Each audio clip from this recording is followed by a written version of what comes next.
UFC President, Dana White, said the current generation of Americans is very weak. White believes people like Khabib Nurmagomedov's hometown, Dagestan, could easily take over the United States. If the United States went to war right now, are you sure about the generation we have now? Are you sure the current generation wants to go to war?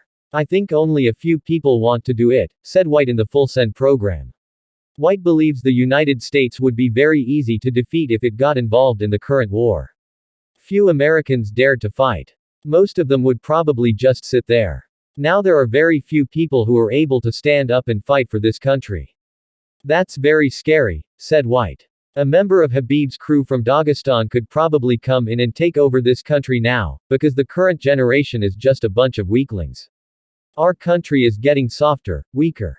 Every 10 years we get weaker, said White. White then highlighted that many Americans no longer respect the authorities. Apart from that, White claims that the United States is no longer respected by other countries.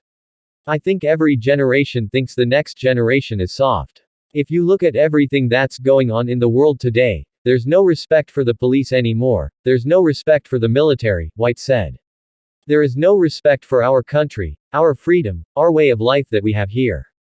You can talk about things that are wrong with the United States.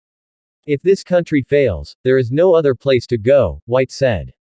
Former UFC fighter, Nate Diaz, agreed with some of White's statements.